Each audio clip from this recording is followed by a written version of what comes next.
Hey everyone, back again as promised with an expansion for the Horizon Zero Dawn board game. So there are actually 11 expansions, which is kind of bananas, some bigger than others, and I currently have 10 of the 11 with the final one due to be delivered at some point in the next month or so, so I'm looking forward to receiving that.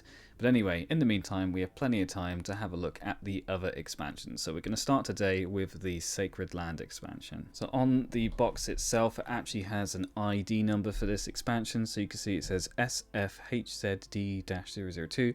So Steamforged Horizon Zero Dawn 002. So this is the second part of the set, with the base game being 001. So the Sacred Land expansion is one of the larger expansions for the Horizon Zero Dawn board game, and it introduces a whole bunch of cool new machines, including this guy on the front here. So let's open up the box and have a look. So one of the things that I really like about these expansions is they include new machines, but also new terrain, there's new cards, and sometimes there's new mechanics altogether, which is really cool, and new game modes and things like that. All of the expansions are pretty unique in that respect, so I do really like that. Starting off with, we have an instruction manual. So basically this requires the base game to be used, but the instruction manual has some additional information on some of the new parts of the game that are included in this expansion. So it talks about all of the things that are included, which we'll have a look at in a second, and it also talks about some of the new terrain and what that means. So for example, we actually have rivers on the terrain this time,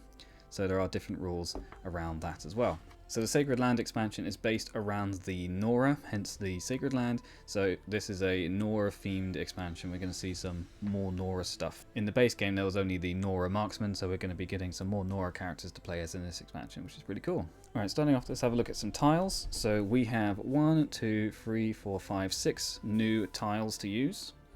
And as you can see, they are quite different to the base game tiles. These ones are much more grassy. Got nice bushes over there. We've got some rivers. Pretty nice design.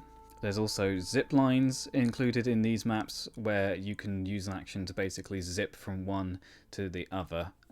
So on another tile you have a different zip line. So that's pretty cool. It helps you traverse across the map quicker.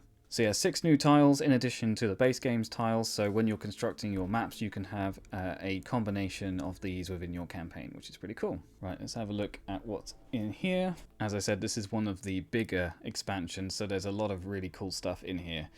We've got the machine behavior cards. We're going to come back to those in a moment. We're going to start by looking at the miniatures. So as I said, we have 2 new Nora playable characters. So this guy here is the Nora Scavenger. So you can see he's got a bow, if it'll focus, and he does play differently to the Nora Marksman. And then we have the Nora Trapper, who doesn't look like she has a bow. She has a spear, and I assume she's going to have a tripcaster, but we're going to have a look in just a bit. Moving on to some of the machines. So this is a Red Eye Watcher, so it is slightly different to the regular watchers included in the base game. You've got a bit more going on the head, but they are fundamentally watchers, so not a massive change. So we get 4 of these in the box. Next up are the long legs. So they're pretty cool. They're kind of like ostriches, I guess, except that they have wings. I don't think they can actually fly, so maybe they are quite like ostriches, but very cool design. You can see the canisters on the back over there. These guys are an absolute menace in the game, in the video game, and I think in this game as well. So you get 2 long legs. Next we have Stalker. Stalkers are really cool in the base game. As their name suggests, they can go invisible and do some pretty awesome things. So we have 2 Stalkers in here. Very nice. A nice big base on this one. This is the Snapmaw, who is a crocodile or alligator. I think probably a crocodile.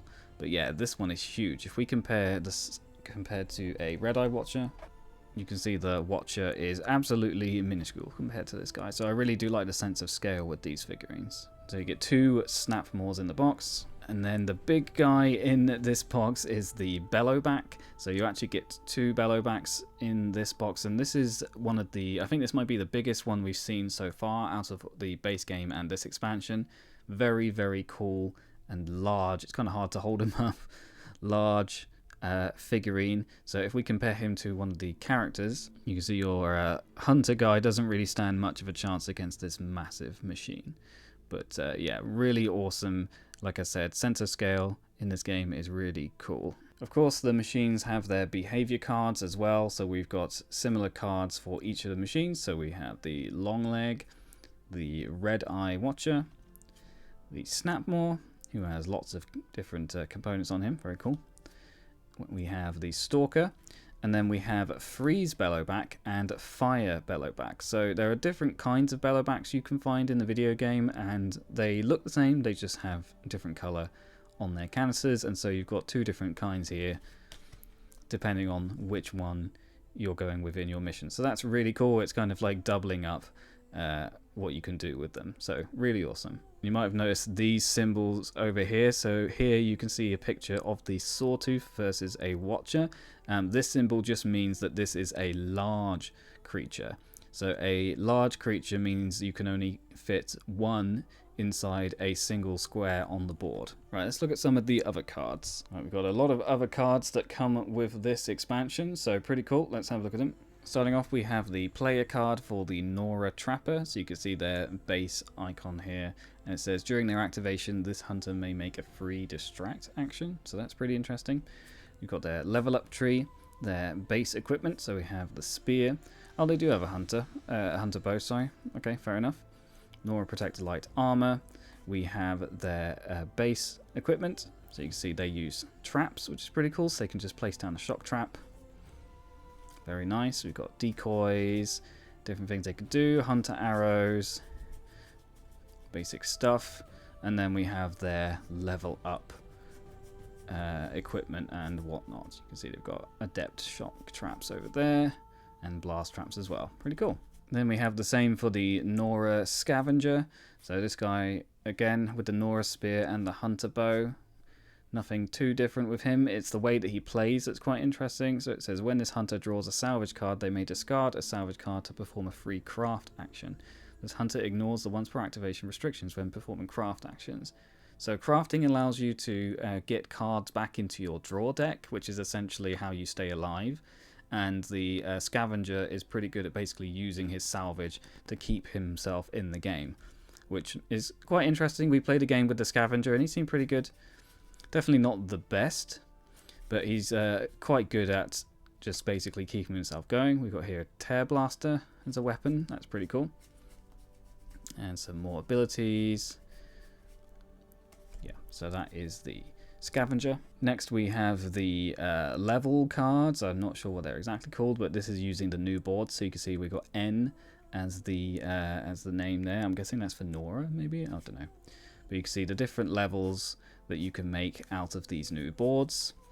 And then we have the Hunter's Call here, which I think is for Snapmaws rather than Bellowbacks, because Snapmaws are actually more dangerous than Bellowbacks, even if they're not as big. But basically, if you were to use this expansion with the base game, you would mix these cards in randomly with the base game's cards, and then when it comes to constructing your campaign, you can choose to have a mix and match, which is pretty cool. Then we have the behavior cards here, so there's quite a few different behaviors for these machines. So a lot more complicated than the base game's one. So 3 for the long leg, 1 for the red eye watcher. Snapmaw, you can see, has got 6, I think, or 5. Stalker has quite a few as well. And then we also have the fire bellowback and the freeze bellowback as well. So really cool. And then finally, this expansion introduced some new cards for the merchant, and you can tell that they're for this expansion because in the corner it says HZDSL, so that is Sacred Land. The cards in the base game have got CG, which I think means core game, in the corner. So that's how you can tell what's what. So we've got some harvest arrows here.